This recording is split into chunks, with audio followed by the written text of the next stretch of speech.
wondering what the difference is between Waldorf and Montessori. In this video and my next one, I'm going to be talking about some of the similarities, which we'll do in this one, and differences, which we'll talk about in the next one, including some of the taboo, unspoken aspects of each of these. Definitely hit that subscribe and notification bell so you don't miss that next video. And once it's posted, I will link it in the description box below. So I also just want to say I am sharing all of this information with you so that you can approach both of these with a keen eye, or if you do find yourself in one setting that isn't working for you and you have to switch to another, so maybe you don't feel any shame around it. And regardless, whether it's these two things or anything in our society, the world has a dark history, and we kind of have to just like acknowledge that and go into these, because if we were to avoid everything with a dark history, I don't know what we would have left. I'm not saying any of this to justify either of these. I'm just sharing this information with you so that you see there's no one perfect way to do something, and that you can go ahead and go into each of these schools and appropriately vet them with your values and morals to make sure that none of the dark underbelly is being carried in a way that does not align with your family. That's it.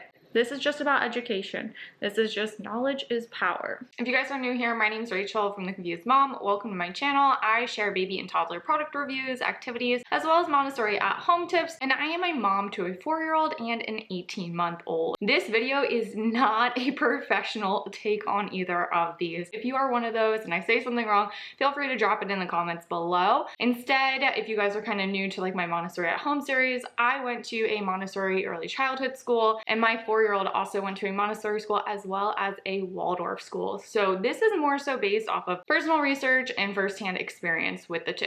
And I think when it comes to talking about the similarities between these two educational pedagogies, we have to do a little bit of history and background on the founders, which ultimately culminates in one very large unspoken similarity between the two. So I'm just gonna jump into the taboo dark similarity between these two because it is what I often get the most DMs about. We're gonna start with talking about Waldorf because the dark side of Waldorf I think is much more like commonplace knowledge. If you Google it, all the information's right there. It's not a secret. Waldorf was founded by Rudolf Steiner. The school itself was founded in 1919, and this was pretty late in his life. He died in 1925, so only about 6 years after starting his school. Steiner himself was an Austrian philosopher, a self-proclaimed clairvoyant, a social reformist, an esoteric. He was a member of the Theosophical Society and eventually went on to create his own spiritual belief system known as Anthroposophy, which he formally founded in 1912 and was kicked out of the Theosophical Society in 1913. Now, if you don't know what Theosophy is, we are just going to scratch the tippity tip of the surface on it real quick to catch you up to speed here. It's basically a belief system. Some might call it a philosophy, others might call it a religion that believes the purpose of human life is spiritual self-transformation. They sort of investigate and pull from literally every religion, I think, known to all of mankind throughout all of time, with the core of their beliefs being that life is cyclical in nature and humans undergo reincarnation according to the process of karma, where in each life we must spiritually emancipate from some sort of human experience. You can even see here from the emblem of the Theosophical Society what a melting pot of ideas it is. Now, Madame Blavatsky, who was one of the original co-founders of the Theosophical Society, is one of the most controversial women in history of her time. And as you can see from the emblem,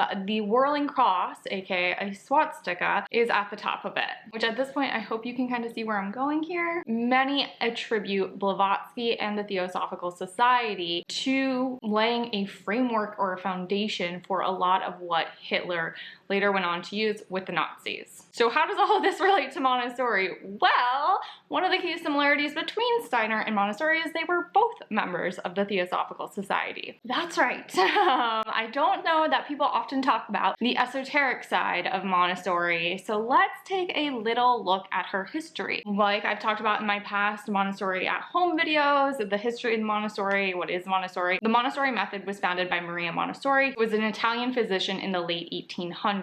After becoming a physician, she spent her her early medical career in Rome, researching and studying and developing what later became known as the Montessori method after observing mentally handicapped children. In 1907, she opened her first school, Casa dei Bambini, in Rome. Now, later that same year, she met Annie Besant, who was the president of the Theosophical Society in India from 1907 to 1933. In the years to come, pretty quickly after these two had met, the Theosophical Society would go on to publish much of Montessori's method in their paper, as well as Montessori, and I think either her son or her husband, one of the two, would write often for this publication. And we've all heard that Dr. Montessori spent time researching and doing work in India.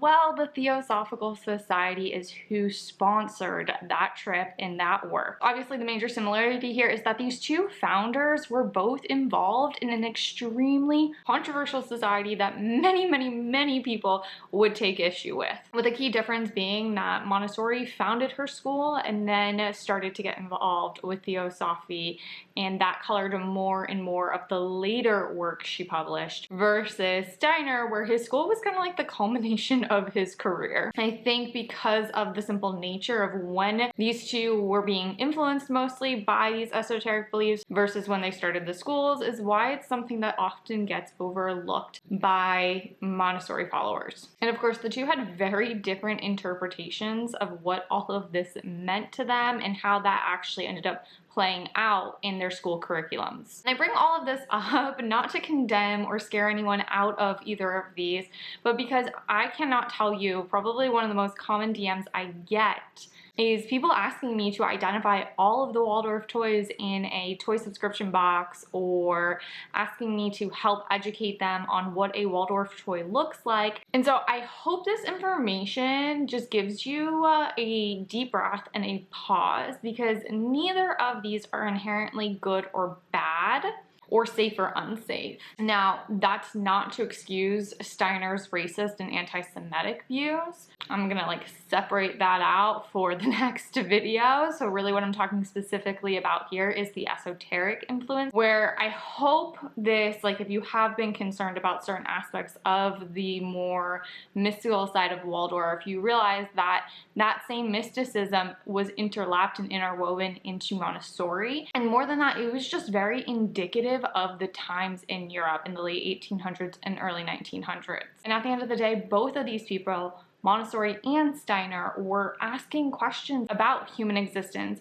what goes on beyond the material realm and into the unseen, and even questioning God, which I think is often overlooked because most people just say Montessori was a Catholic and, you know, she talked about God in a lot of her early writings. They rationalize and justify when she talks about the psychic. They look more towards her link to Freud and the psyche, and they choose to interpret it in that way. However, it's not so black and white, and like this does not fit into a comfortable box. Now, the execution of how they believe children should be educated and nurtured and developed ultimately looks quite different between these two, which we'll go into in the next video, and that's largely shaped by their personal experiences. After all, Montessori was a woman, and a lot of the other criticisms she had were unique to her, like her views on socialism, feminism, and even some conspiracy theories around the global citizen ideas. So now that that's out of the way, let's move on to some lighter similarities between these two. Both believe in educating the whole child, particularly starting with the hands until about 6 or 7 years old. Both aim to create a lifelong love of learning in students, as well as centering play as the primary educational method. Though, with that said, play looks quite different in Montessori versus Waldorf.